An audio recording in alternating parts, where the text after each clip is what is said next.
श्री राधे राधे।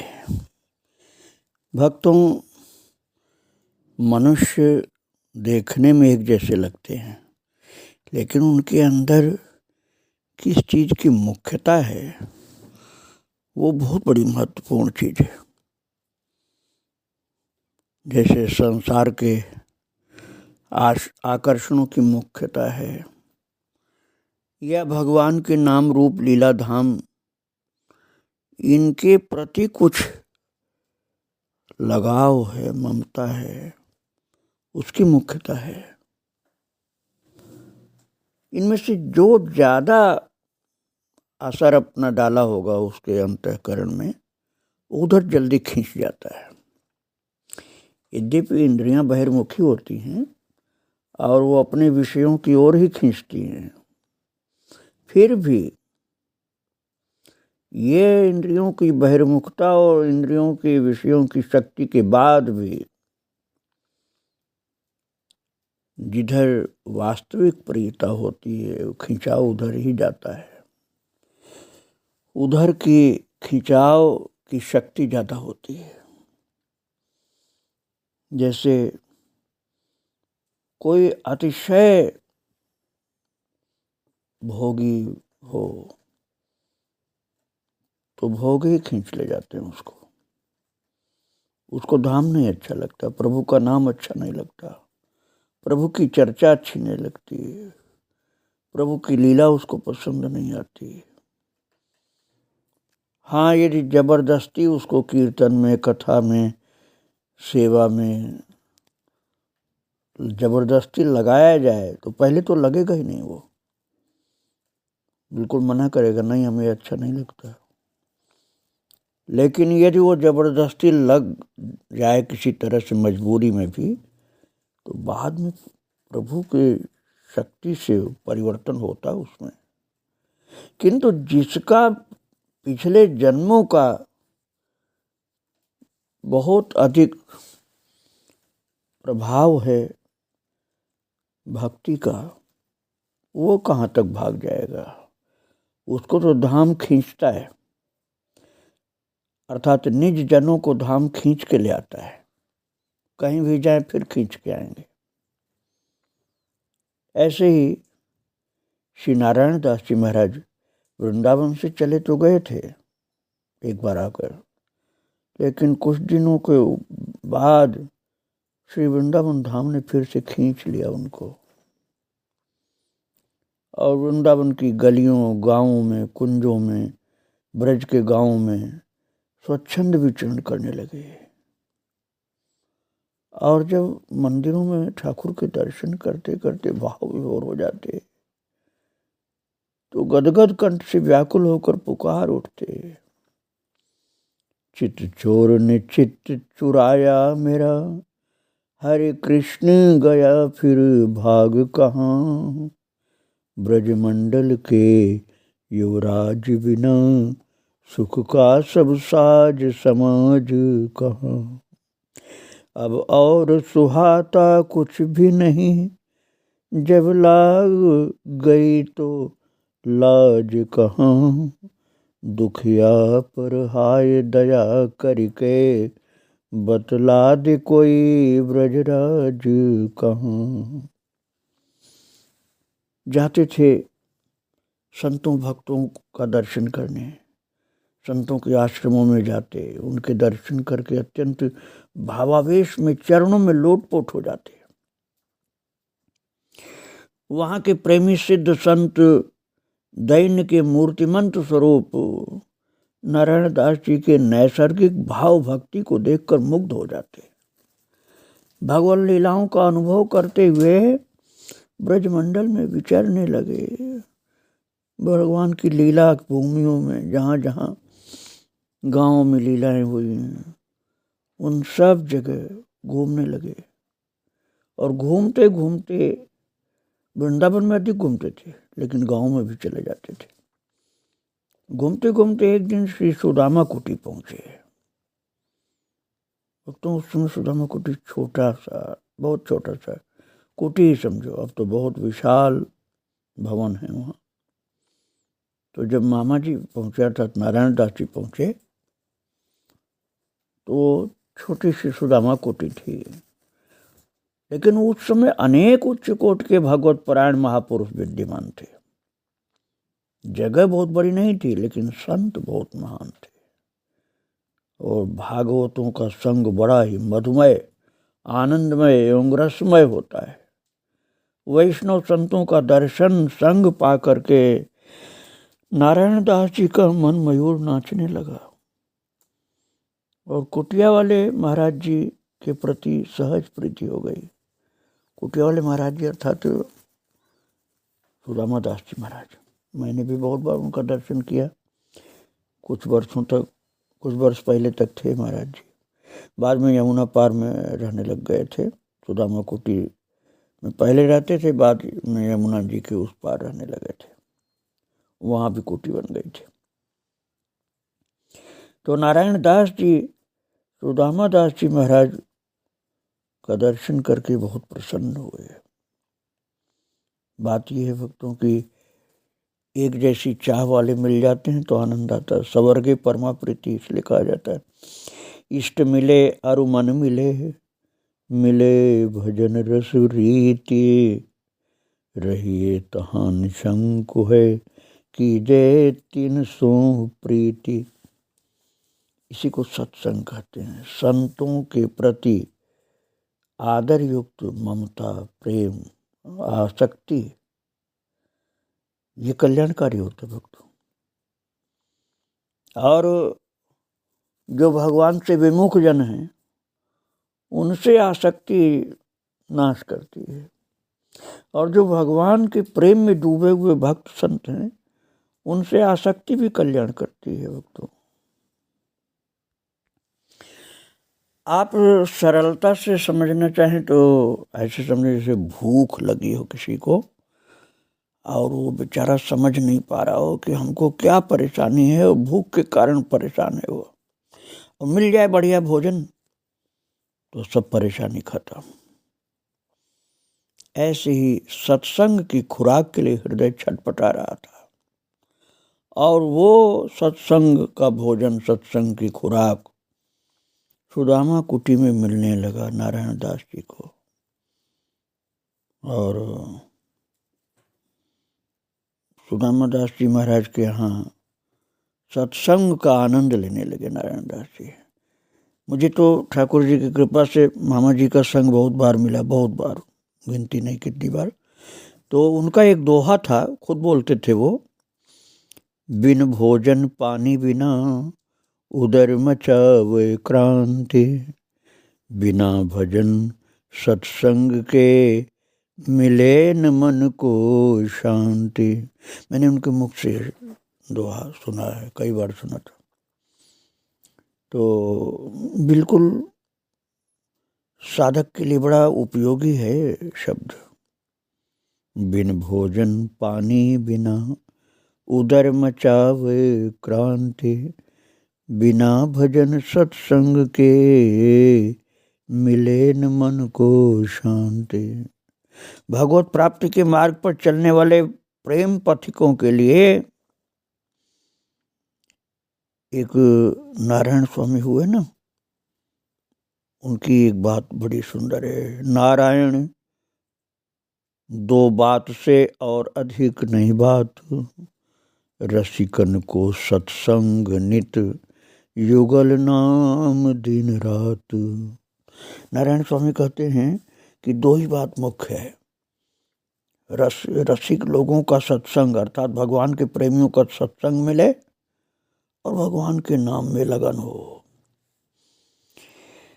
और मैं आपसे निवेदन कर रहा हूँ कि रसिकों का जो सत्संग होता है उसे आप भक्तों के चरितावली अर्थात भक्तों के चरित्र में प्राप्त कर सकते हैं। रसिकों का सत्संग प्रत्यक्ष मिले हो तो बहुत बढ़िया बात है, लेकिन वो हमेशा सबको सुलभ नहीं होता। तो आप भक्तों का चरित्र सुनिए, पढ़िए, तो वो लाभ आपको मिल जाएगा रसिकों के सत्संग का, और आप भगवान के नाम का जप करिए। भक्तों, संसार में दो प्रकार के प्राणी होते हैं। एक तो साधारण होते हैं, जिन्हें जगत को पाने की धुन सवार होती है। रुपया ज़्यादा से ज़्यादा कमाना है, ज़्यादा से ज़्यादा महल बनाने, ज़्यादा से ज़्यादा प्लाट खरीदने हैं, बिल्डिंग बनानी है, और बहुत अधिक पैसा जमा करना है, ऐसी जो वृत्ति होती है। यदि सेवा के लिए आप धन रखते हो और खर्च करते जाते हो सेवा में, तो फिर वो हानि नहीं करेगा। और सेवा में खर्च नहीं करो, केवल इकट्ठा ही करो, तो हानि करता है। लेकिन जिसकी बहुत बहिर्मुखी वृत्ति हो तो खर्च भी नहीं करता, केवल इकट्ठा ही करता है।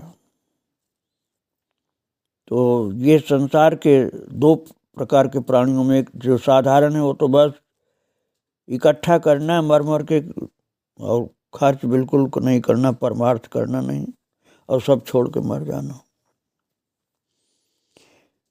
तो वो परेशान रहते हैं एक एक पैसा संभालने में। खर्च तो करते नहीं हैं, संभालते हैं केवल। वृंदावन में सर्वत्र घूम घूम कर संतों का दर्शन, उनके उच्छिष्ट से क्षुधा निवृत्ति, और भगवान नाम संकीर्तन और संतों के वचनामृत के पान में सात्विक भावों का संपुट जीवन की सहजावस्था बन गई थी।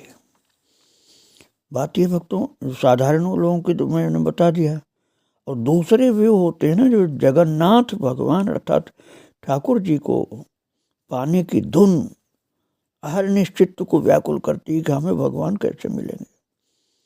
तो वो लोग संतों का, भक्तों का संग करने के लिए लालायित होते हैं। उनका प्रसाद मिल जाए, उनका संग मिल जाए, उनकी प्यारी भगवत प्रीत भरी बातें सुनने को मिले, इसमें उनका मन लगता है। और अब नारायण दास जी के साथ यही बात हो गई थी। निरंतर भगवान नाम संकीर्तन, संतों के वचन, उनके सात्विक भावों से प्रेम, उनकी प्रसादी, भगवत प्रसादी, और उनका दर्शन, यही अच्छा लगता था नारायण दास जी को। वास्तव में भक्तों, कई लोग सोचते हैं कि विद्वत्ता जितनी ज़्यादा होगी उतना ही वो ज्ञान सहायक होगा। लेकिन ज्ञान मार्ग में हो सकता है सहायक भी हो, किंतु भक्ति मार्ग में ईश्वर विद्वत भोग्य नहीं, अपितु भक्त भोग्य है। दिन रात भक्ति का रस भक्तों से प्राप्त होता है। इसलिए भक्त हृदय जो संत हैं या गृहस्थ हैं, जिनके अंदर भक्ति रस का मतलब भगवान से प्रेम भरा हुआ है, वो प्रभु को प्यारे हैं, और उनका संग बड़ा कल्याणकारी होता है। और वही उनको अच्छा लगता था नारायण दास जी को। और श्री वृंदावन धाम में तो उनको रासलीला देखने को मिली ना। रासलीला में भक्तों का चरित्र भी देखने को मिलता था। तो लीला दर्शन में श्री युगल का परस्पर संवाद, राधा कृष्ण का जो संवाद लीला में, रासलीला में दिखाया जाता था, सुनने को मिलता था, वो युगल सरकार का परस्पर संवाद सुनकर रात भर उस लीला के सुधा सिंधु में नारायण दास जी अवगाहन करते रहते कि आज क्या क्या ठाकुर जी कह रहे थे राधा रानी से, और राधा रानी कृष्ण कन्हैया से क्या कह रही थी। वही बातें घूमती रहती, वही छवि घूमती थी। और एक दिन तो प्रातः उठते ही एक पंक्ति गुनगुनाते रहे, किशोरी जो के कब सुनी हो मृदु बैना, किशोरी जो को कब देखियों भरी नैना, ऐसे बोलते रहते थे। और दिन भर बंशी भट्ट, गोपेश्वर, निधिवन आदि के दर्शन करते रहते। संतों से सुना था नारायण दास जी महाराज ने कि सेवा कुंज में नित्य रात्रि श्री श्यामा श्याम दिव्य रास रचाते हैं, रास करते हैं, किंतु कोई भी व्यक्ति उनका दर्शन नहीं कर सकता है। और ये दर्शन कर भी ले तो पागल हो जाता है या उसकी मृत्यु हो जाती है। ये महाराज जी नारायण दास जी ने सुना था। भक्तों, सामान्य व्यक्ति को तो अपना परिवार, अपना सुख वैभव, अपना धन संपत्ति, अपने घर की चीजें ही अच्छी लगती हैं, लेकिन नारायण दास जी के पास ये चीज होने पर भी मन उधर से बिल्कुल हट गया था।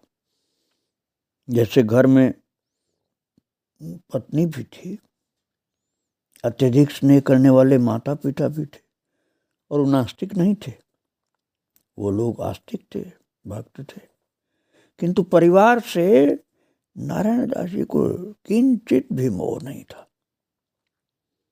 लोक दृष्टि में साधारण आदमी तो ये कहेंगे पागलपन है कि घर में पत्नी है, बच्चा भी है, माता पिता भी हैं, सबको छोड़ करके जंगल की खाक छानने वाला आदमी भला कैसे समझदार हो सकता है, तो पागल ही कहेंगे लोग।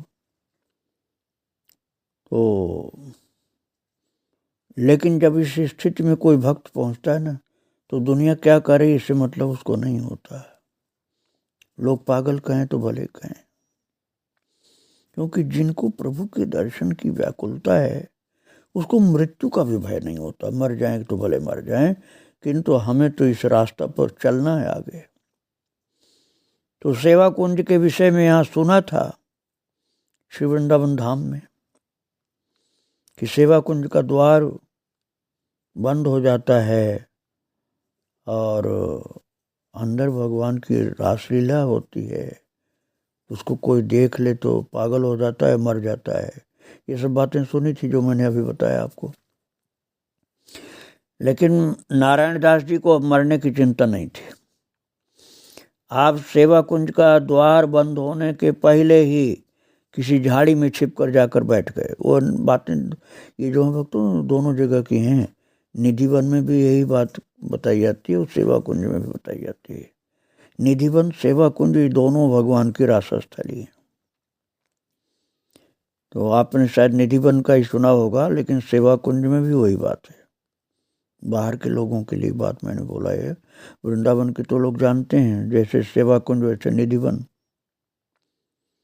और किसी झाड़ी में छिप के बैठ गए, गेट बंद होने के पहले ही चले गए थे और जाके झाड़ी में छिप गए। और रात में रास बिहारी श्यामा श्याम जी की दिव्य क्रीड़ा का दर्शन और दिव्य रसानुभूति प्राप्त हुई, लेकिन मूर्छित हो गए। नारायण दास जी मूर्छित हो गए दर्शन करते ही, बेहोश। और प्रातः श्री ब्रह्मचारी जी, पूज्य श्री चंद्रशेखर बाबा जी के गुरु भाई ने श्री जी के इस अभूतपूर्व कृपा स्थल में बेसुध पाया और निकट जाकर जगाने का प्रयास किया, किंतु मूर्छा भंग नहीं हुई। तो सुदामा कुटी लाया गया नारायण दास जी अर्थात मामा जी को, और तीसरे दिन चेतना आई।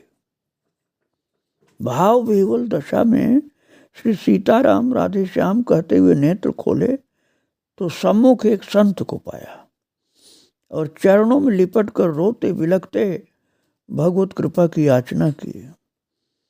संत ने परिचय पूछा, परंतु उत्तर देते नहीं बनता था। मन में हो रहा था अब क्या मैं बताऊं परिचय, मैं तो किसी को कुछ भी नहीं जानता समझता। अब तो मेरी प्रीति केवल अपने प्रभु से लगी हुई, मैं दूसरा क्या परिचय बताऊं। वृंदावन सुदामा कुटी में रहते हुए पूज्य श्री वैष्णव दास जी एवं हरिदास जी से बड़ी आत्मीयता हो गई। श्री सुदामा दास जी महाराज जी के प्रति बहुत श्रद्धा थी, परम श्रद्धात्मक बुद्धि। और श्री कुटिया बिहारी जी के चरणों में महाराज जय जय गुरुदेव वासुवंशी पट वंशी बट यमुना तट उत्कट आदर्श संत सेवा व्रत धारी की। इस प्रकार की गुरु बुद्धि प्रगाढ़ होती गई। श्री सुदामा दास जी महाराज नारायण दास जी की प्रेमा भक्ति से बहुत प्रभावित थे और बिल्कुल कमठंड की नाई सब प्रकार से पोषण भी करते थे। संतों का स्वरूप है ना, पोषणस्तदनुग्रह, भगवान के अनुग्रह से ही पोषण होता है भक्त का। अतः यदा कदा भक्तमाल की छोटी छोटी कथाएं सुनाते, वो भक्ताराधन की पद्धति का निरूपण भी करते। इसी समय संतों से श्री जगन्नाथ प्रसाद भक्तमाली जी के विषय में सुनकर उनके दर्शनों की उत्कट लालसा हृदय में जगी। भक्तों, प्रभु की कृपा से मुझे भी महाराज जी के विषय में सुनने को मिला था, जगन्नाथ भक्तमाली का। तो 2 दिन मैं भी उनकी जो क्लास लगती थी ना संतों की, भक्तमाल सुनाते थे महाराज जी जगन्नाथ प्रसाद भक्तमाली। ये ज्ञान गुदड़ी मोहल्ले में है, उनका घर है, तुलसी राम दर्शन स्थल के ही पास में है। तो वहीं पर नारायण दास जी पहुंच गए। उस समय सांकरी खोर बरसाना में एक वयोवृद्ध संत श्री वृंदावन दास जी निवास करते थे। उनके आश्रम में पंडित जगन्नाथ प्रसाद भक्तमाली जी ज्ञान गुदड़ी वाले महाराज जी के द्वारा भक्तमाल की कथा हो रही थी। तो भक्तमाली जी जो ज्ञान गुदड़ी वाले महाराज जी थे, जगन्नाथ प्रसाद जी भक्तमाली जी, उनका चरित्र भी मैं आपको सुना चुका हूँ। तो वो उस समय वृंदावन में नहीं, बरसाना में विराजमान थे, वहीं पर भक्तमाल की कथा कर रहे थे। तो उनका दर्शन करने के लिए बरसाना के लिए वृंदावन से चल पड़े नारायण दास जी, और मार्ग में अपनी दीदी श्री किशोरी जी के प्रति गुनगुनाते हुए जा रहे थे।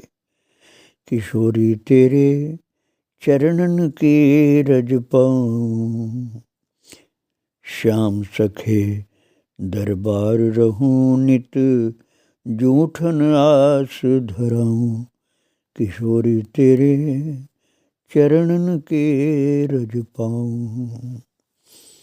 ऐसे बोलते हुए भाव विभोर अवस्था में बरसाना पहुंचे हैं, विविध भावनाओं को सजोते हुए महाराज जी नारायण दास जी बरसाना गए और सर्वप्रथम दक्षिणावर्त परिक्रमा मार्ग से सांकरी खोर पहुंचे और वहाँ पूज्य पंडित जगन्नाथ प्रसाद जी भक्तमाली जी द्वारा भक्तमाल की कथा चल रही थी और साष्टांग प्रणति पूर्वक विनम्रता की साक्षात प्रतिमा श्री नारायण दास जी महाराज जगन्नाथ दास जी भक्तमाली के चरणों में गिर पड़े और प्रार्थना करने लगे। और जब कथा का विश्राम हुआ तो फिर से प्रणाम निवेदन किया और रास्ते पर न जाने कितनी जिज्ञासाएं सजोई थी, लेकिन समक्ष पहुंचते ही दर्शन मात्र से सब प्रश्नों का समाधान हो गया, उत्तर मिल गया। और भक्तों, उस दिन संयोगवशात पुनर्वसु नक्षत्र था, जो इस बात की पुष्टि करता है मानो महाराज जी को जिस निधि की तलाश थी वो मिल गई। साथ ही श्री भक्तमाली जी को जिस सुपात्र की तलाश थी वो भी मिल गए।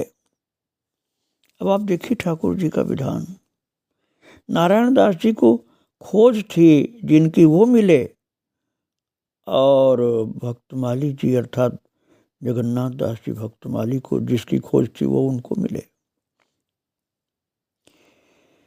तो